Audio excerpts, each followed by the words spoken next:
Paz do Senhor, bom dia, boa tarde ou boa noite a todos que nos estão assistindo.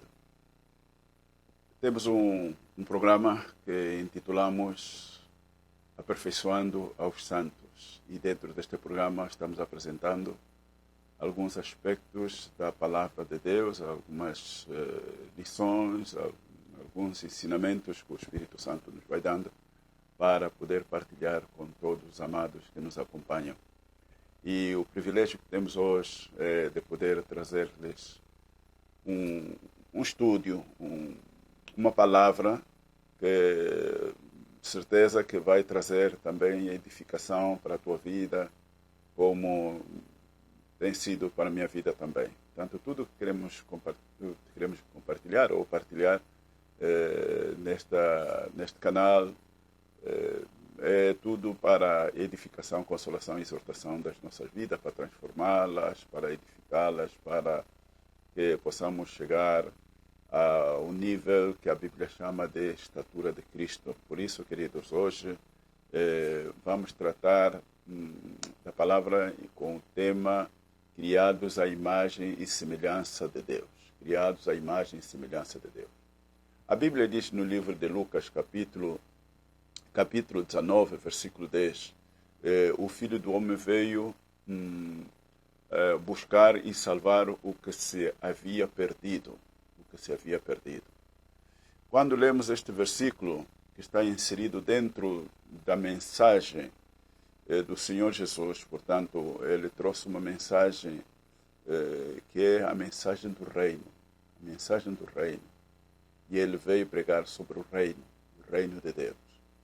Então, aqui podemos ver que o mandato de Jesus foi o de trazer, instalar e expandir o reino de Deus na terra. Glória seja dada ao Senhor. E esta mensagem do reino foi o coração de Jesus. Foi o coração de Jesus. Portanto, ao ler este livro de Lucas, capítulo 19, versículo 10, contrariamente ao que muitas vezes se tem pregado, Jesus aqui estava falando de uma coisa muito mais profunda que de buscar e salvar o homem. Jesus estava trazendo-nos uma mensagem muito mais profunda.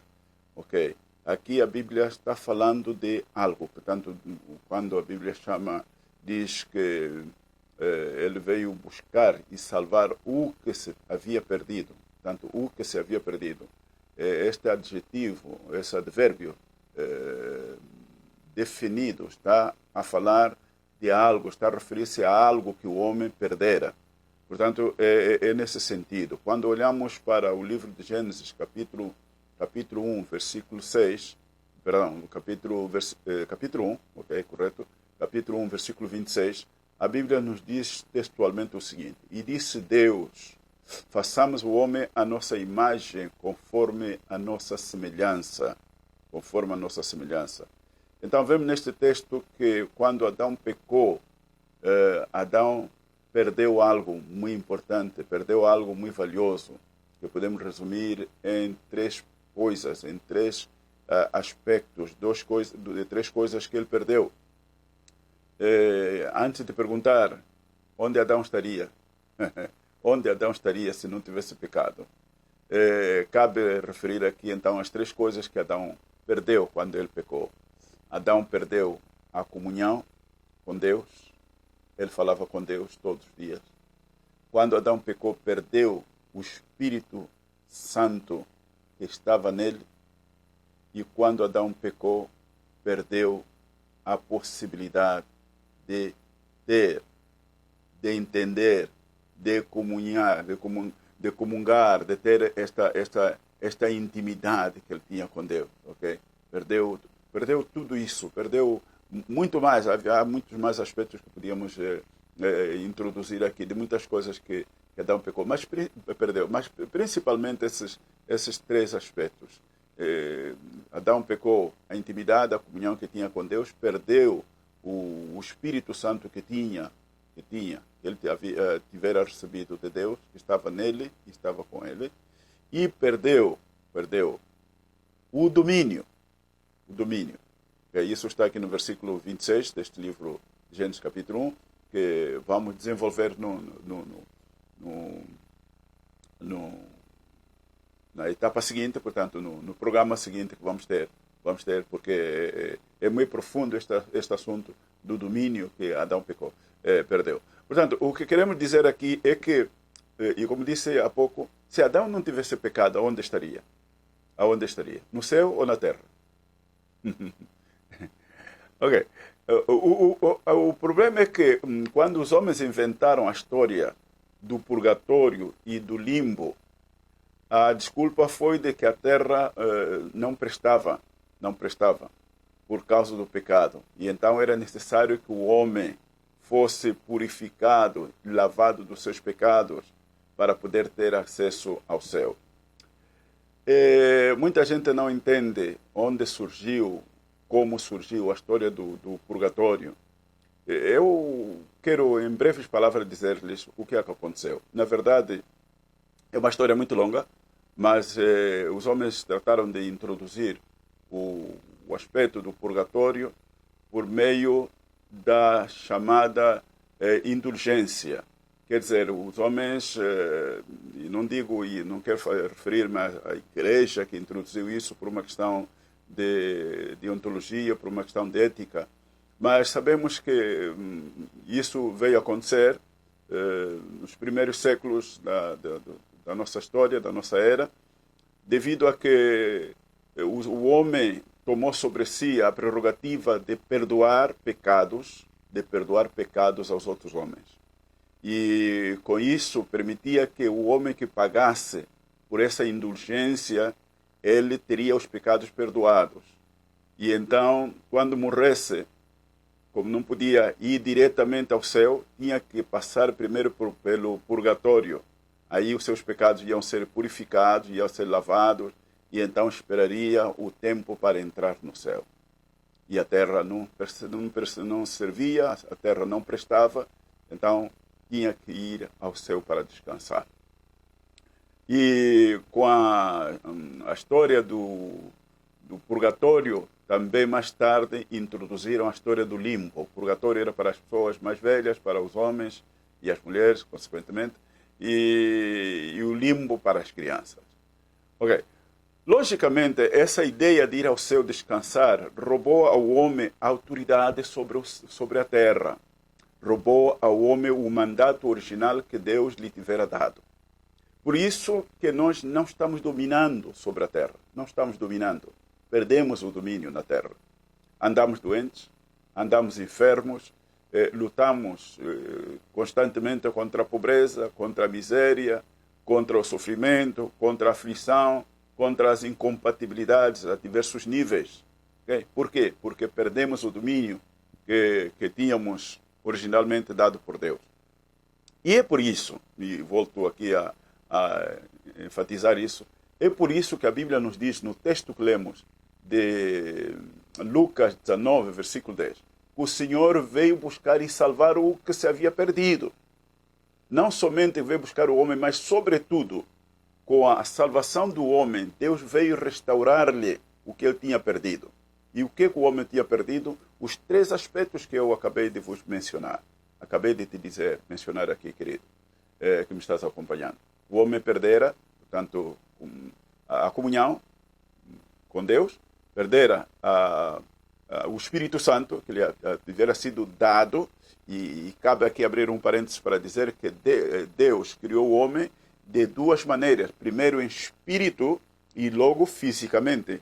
Adão já estava criado no espírito, e quando Deus fez aquele molde de barro e soprou nas suas narinas, e diz a Bíblia que ele se tornou alma vivente, quer dizer que Deus já tivera formado o homem em espírito, e o que fez foi simplesmente que esse espírito de Deus entrou no homem e Adão se tornou alma vivente. Glória a Deus, aleluia. Isso é muito profundo, querido, muito profundo isto. Então, Adão foi um ser criado desta forma. Portanto, o Espírito de Deus entrou nele e por isso que ele tinha acesso com Deus. Ele tinha, Adão não precisava nada, Adão vivia uma vida de pureza. Isso vamos falar um pouco mais adiante. Adão vivia uma vida que não tinha nenhuma limitação, ok?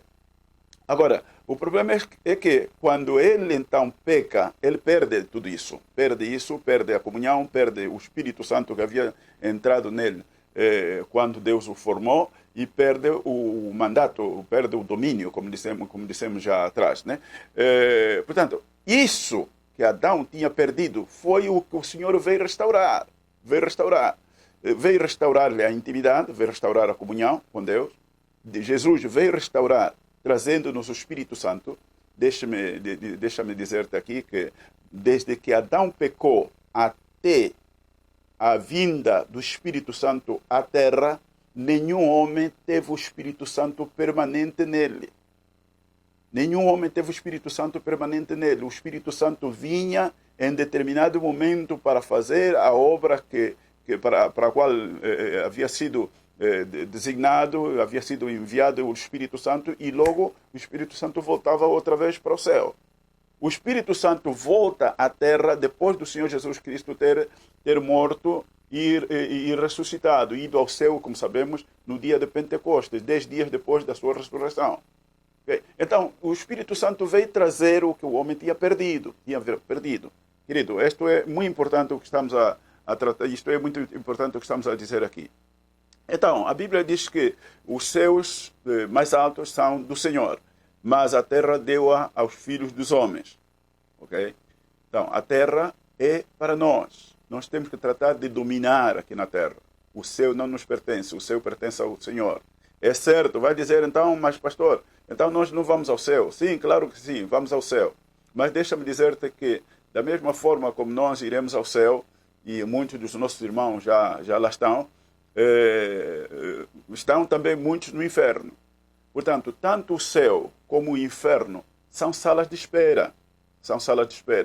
Por quê? Porque Deus está esperando que tudo termine para que haja uma reforma, haja uma renovação. A Bíblia diz no livro do Apocalipse que os céus e a terra vão passar. Portanto, Deus vai fazer novos céus e nova terra.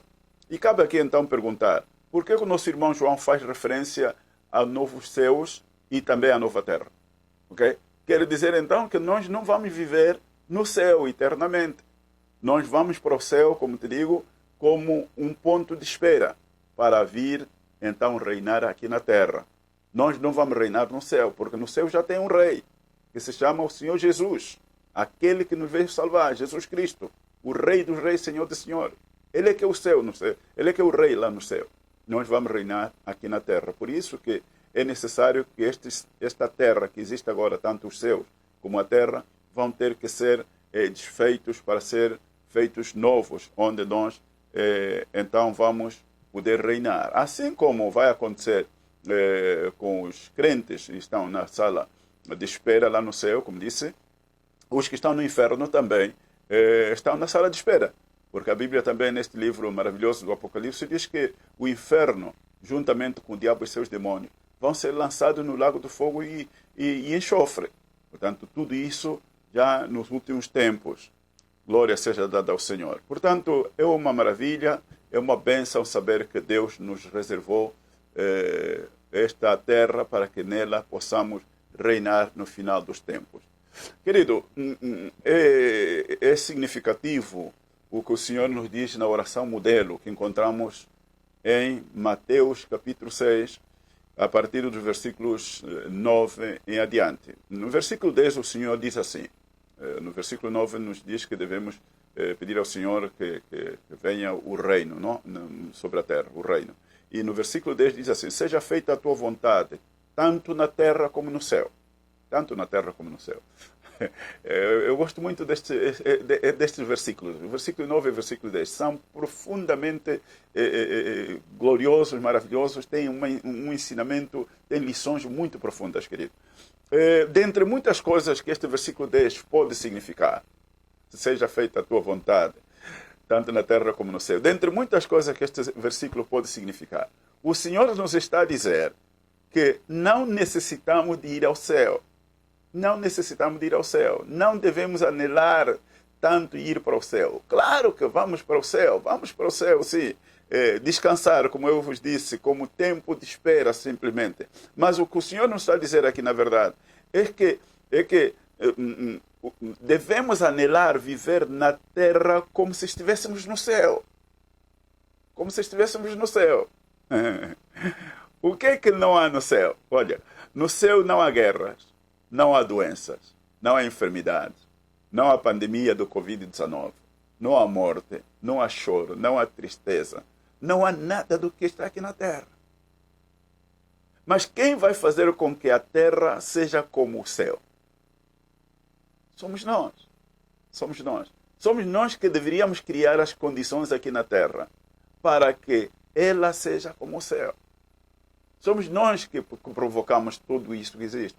As mortes, as guerras, os abortos, as pandemias. E como sabemos, todas essas doenças são fabricadas nos laboratórios. Somos nós que nos matamos uns aos outros. Okay? Tudo isso aqui faz doer o coração de Deus. E as coisas começam a propagar-se na terra para destruir-nos a nós mesmos. Para destruir-nos a nós mesmos. Então, necessitamos de orar para que a terra seja transformada e vivamos nela como se estivéssemos no céu. É o que o Senhor está nos a dizer aqui. Há muitos matizes, há muitas outras coisas que poderíamos falar neste versículo 10, mas não é o propósito. O que queremos simplesmente é trazer isso. Portanto, este é o evangelho do reino que precisamos de pregar e ensinar. É o evangelho do reino que precisamos de pregar e ensinar. E, como disse o livro de Gênesis, no capítulo 1, versículo 26, diz a Bíblia, façamos o homem a nossa imagem conforme a nossa semelhança. Eu quero ir terminando este programa de hoje dizendo duas coisas, queridos, que me estão acompanhando. Duas coisas muito importantes. Muitos têm dito sobre estas duas palavras, a imagem e semelhança. Respeitamos tudo quanto os pregadores já disseram, já ensinaram, tudo quanto os teólogos já ensinaram, livros já foram escritos com respeito a tudo isso aqui. Respeitamos tudo isso, o estudamos, o aprendemos também nas escolas, nas teologias, nas faculdades, aprendemos tudo isso. Mas, queridos, Deus vai nos revelando coisas cada dia que passa. Por isso que a palavra de Deus ela é uma palavra atual e atualizada, ok? A palavra de Deus é uma palavra atual e atualizada. É uma palavra procedente, quer dizer que Deus está atuando no momento atual, de acordo com o que Ele quer. Não devemos aferrar-nos ao que Deus disse no passado. Deus continua falando por meio da sua palavra. Então, a palavra imagem significa caráter. Significa caráter. Tem que ver com a natureza de Deus. É aquilo que nós poderíamos chamar do modus vivendi de Deus. Okay? Do modus vivendi. A forma de Deus viver. Quer dizer, o homem foi criado como Deus. O homem foi criado à imagem de Deus. O homem foi criado inicialmente puro, santo, honesto, okay? Amoroso, okay? Tal como Deus. O homem foi criado para viver nesta dimensão, na dispensação adâmica. Não havia pecado. O homem deveria viver como Deus. Deveria viver nesta santidade, nesta pureza, nesta honestidade, neste amor, em todas essas características que conhecemos de Deus. Mas, com a entrada do pecado no mundo, distorceu o plano original de Deus. E, claro, veio a estragar tudo. Portanto, Deus queria que o homem vivesse como vive Deus. Glória seja dada ao Senhor. A segunda palavra que encontramos aqui é semelhança. E a palavra semelhança tem que ver com o modus operandi. Se imagem tem que ver com o modus vivendi, a semelhança tem que ver com o modus operandi de Deus. Quer dizer, o homem foi criado para funcionar, para trabalhar como Deus. Como Deus. E como Deus trabalha? como Deus age, como Deus atua, pela fé e pela palavra. Querido, isso estamos tratando hoje é, repito, muito profundo, muito profundo. Exige receber esta mensagem em espírito de oração, para Deus te trazer essa revelação. Portanto, Deus age pela palavra, age pela fé e pela palavra. Quer dizer, Ele cria as coisas falando. Glória seja dada ao Senhor. E a única criatura a quem Deus deu autoridade para criar as coisas falando é o homem. É o homem. Nenhum animal tem poder da fala senão o homem. Quer então isso dizer que tu podes criar coisas falando como Deus. Aleluia. Oh, aleluia. Tu podes criar coisas falando como Deus. Quer dizer, Deus nos deu uma capacidade, por meio da fala, uma capacidade tão grande que o que nós falamos cria coisas. Escuta, querido. Tudo que tu dizes, cada palavra que tu soltas, na arena espiritual, são objetos, são coisas que tu crias. Okay? São coisas que tu crias. Isso nos leva a um nível mais alto ainda. Significa que tu és um co-criador com Deus. Ei, pastor Zacarias, isso é heresia que estás a dizer? Não, querido, 1000 vezes não. 1000 vezes não. Olha, nós podemos criar. E criamos todos os dias, desde que nos levantamos até que voltamos para a cama à noite. Nós estamos criando coisas. O importante é entender isso. Como é que funciona? Às vezes não nos damos conta, não nos apercebemos. Mas cada palavra que nós soltamos na arena espiritual, estamos a criar coisas. E a Bíblia nos diz no livro de Provérbios, eu quero ler contigo este texto de Provérbios antes de chegarmos ao final desta meditação de hoje. Olha, capítulo 18, versículo 20 do livro de Provérbios diz assim: do fruto da boca de cada um se fartará o seu ventre, do renovo dos seus lábios se fartará. Isso é o que nos diz João Ferreira de Almeida na edição corrigida. Mas quando lemos a King James em português, encontramos o seguinte, que achei muito interessante esta versão. Diz assim: do fruto da boca o coração se farta, a língua faz todo o corpo responsável pelas consequências de suas palavras. A língua te faz a ti e a mim responsável pelas consequências das palavras que saem de nós. Quer dizer que o que nós dizemos é tão profundo que cria coisas. E tudo o que cria pode trazer consequências. E traz consequências. Essas consequências podem ser boas, positivas, mas também podem ser más e negativas. Okay? É o que nos está dizendo aqui este versículo. E o mais profundo ainda está no versículo 21. Diz assim: a morte e a vida estão no poder da língua. A morte e a vida estão no poder da língua. Quer dizer que a tua língua tem capacidade para dar vida ou para dar morte. O que tu dizes com a tua língua te pode dar vida ou te pode dar morte. O que tu dizes aos teus filhos te pode dar vida ou lhes pode dar morte. O que tu dizes ao teu vizinho, o que tu dizes à tua esposa ou ao teu marido, o que tu dizes ao teu chefe, ao teu empregado, etc., etc., pode dar-lhe vida ou morte, querido. Quer dizer, Deus nos deu uma capacidade, Deus nos deu uma capacidade de criar, deu-nos capacidade de fazer que as coisas existam ou deixem de existir. Glória seja dada ao Senhor. Por isso, irmão, nós temos essa capacidade de criar. Nós temos a capacidade de criar. Glória seja dada ao Senhor. Deus nos deu a capacidade de criar. Olha, Deus é o Deus que chama as coisas que não são, como se fossem. Como se fossem.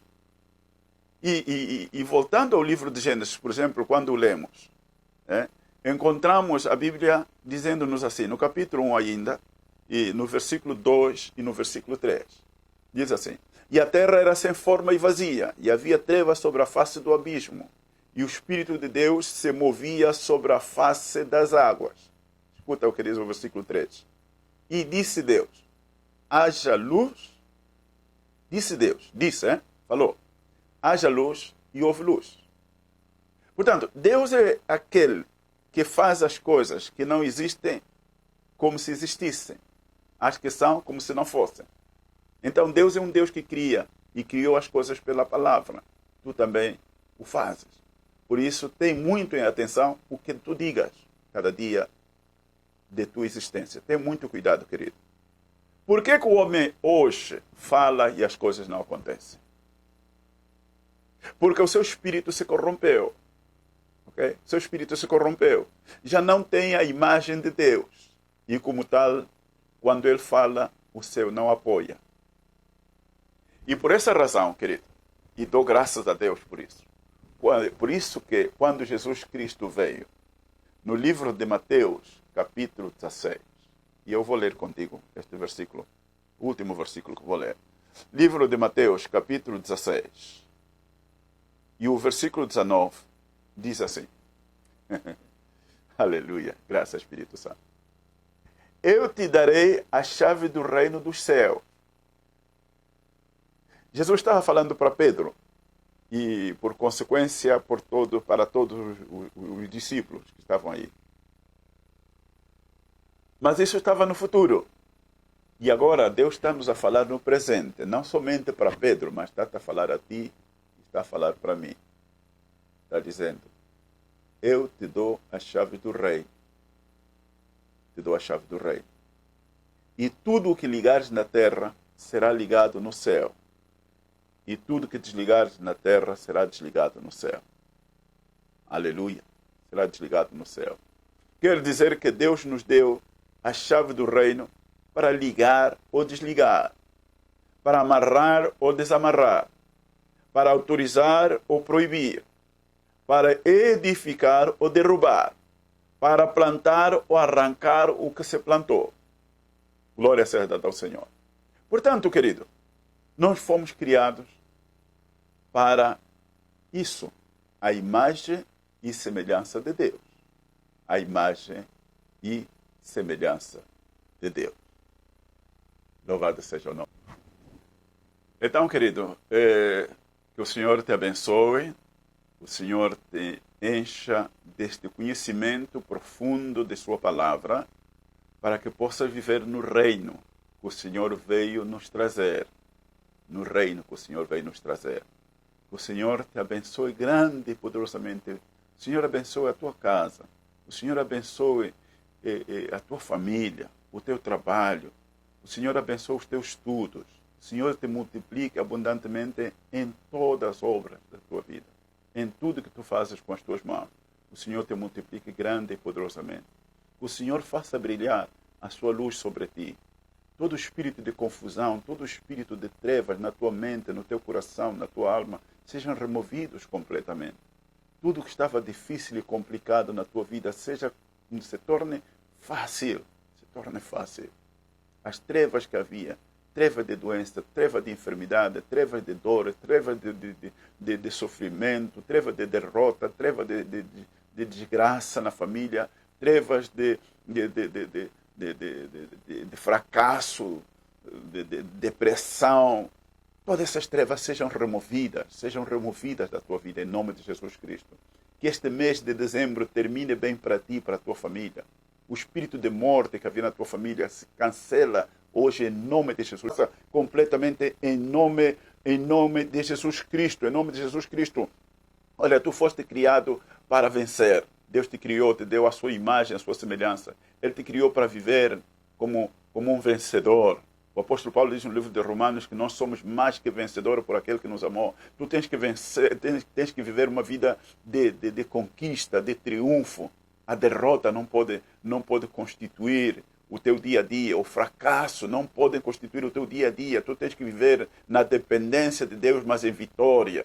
Por isso, neste dia de hoje, eu quero profetizar para ti abundância e prosperidade de Deus em tudo o que tu fazes. Onde tu ponhas tua mão, tu possas ver a graça e o favor de Deus. toda derrota e fracasso caiam por terra em nome de Jesus Cristo. Se estás doente, recebe agora mesmo a tua cura. Receba agora mesmo o teu milagre em nome de Jesus Cristo. Se a tua família te persegue, se os teus colegas te perseguem, se alguém que te está perseguindo, alguma situação está contrária à tua vida nesta manhã, nesta tarde, nesta noite em que me assistes, eu quero declarar libertação para ti, quero declarar prosperidade, vitória na tua vida. Os teus inimigos vão cair com cara em terra em nome de Jesus Cristo, vão cair com cara na poeira em nome de Jesus Cristo. Receba a tua vitória. Onde tu ponhas a tua mão, tu vais ver a graça e o favor de Deus.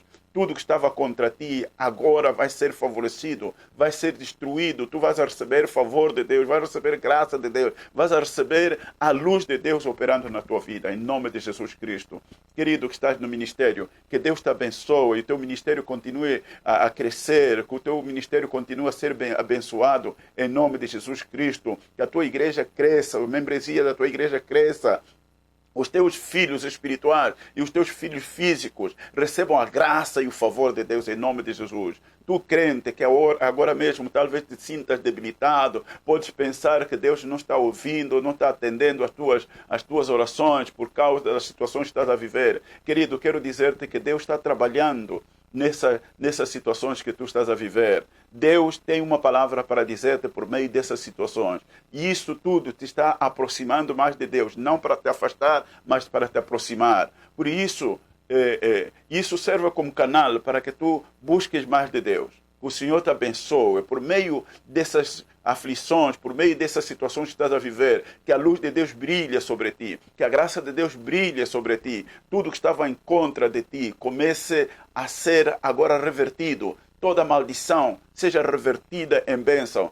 Tudo que foi dito contra ti seja totalmente revertido e recebas a graça e o favor de Deus. Que o Senhor te abençoe, o Senhor te faça progredir na vida e toda resistência negativa à tua oração hoje mesmo seja quebrada, seja desfeita, seja queimada com fogo do Espírito Santo, em nome de Jesus Cristo. Toda manipulação na tua vida seja rota, seja quebrada em nome de Jesus Cristo. Eu declaro progresso na tua vida, declaro avanço na tua vida, declaro crescimento na tua vida, né? Do ponto de vista espiritual, do ponto de vista emocional. Cresce, querido, cresce, cresce, cresce, cresce, multiplica-te em nome de Jesus Cristo. Que o Senhor abençoe o teu lar. Tu que começaste agora a viver uma vida matrimonial, sentimental, o Senhor te abençoe, querido, que sejas multiplicado abundantemente. Tu, mulher que me assiste, que o Senhor abençoe o fruto do teu ventre, que o Senhor abençoe os teus filhos.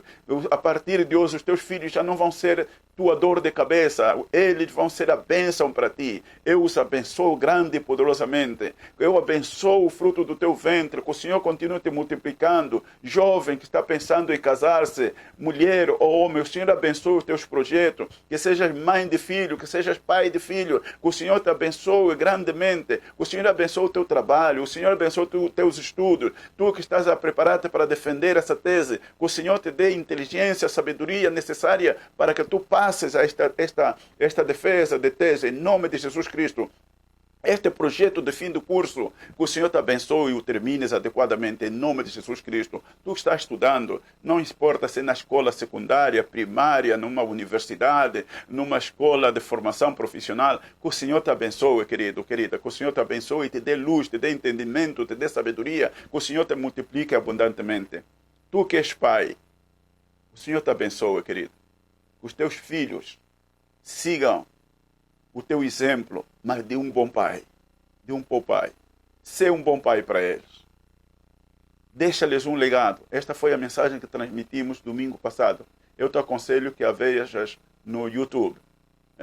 Tem por título, a mensagem que pregamos no domingo passado, ensina ou instrui a criança no seu caminho. Portanto, vamos passar esta mensagem em português também. Está em espanhol, vamos passá-la para português, para que os irmãos possam acompanhá-la. O centro desta mensagem, o clímax desta mensagem, é que tem que ver com o legado que necessitamos de deixar com os nossos filhos. Deixemos-lhes um bom legado, para que o nosso apelido não se perda. não se perca, perdão, e não venha constituir vergonha para os nossos filhos quando amanhã tiverem que ser chamados pelo nosso apelido. Mas pelo contrário, que possa dar gozo, que possa dar alegria, que possa dar orgulho, no bom sentido, aos nossos filhos quando eles forem chamados pelo teu apelido, pelo meu apelido. Por isso, Pai, ser um exemplo, ser um modelo, ser um bom pai que deixe um bom legado para os seus filhos. Mamã, ser uma boa mãe para as tuas filhas, para a tua filha, para os teus filhos, ser uma boa mãe. Ensina-lhes as boas maneiras, ensina-lhes as boas coisas. Por isso eu quero te abençoar neste dia de hoje. Pai, mãe, recebam a bênção de Deus para que vocês sejam bons pais para os vossos filhos. Eu vos abençoo e vos deixo com essa paz, no nome do Senhor Jesus Cristo, para a sua eterna glória. Amém. Amém. Jesus Cristo.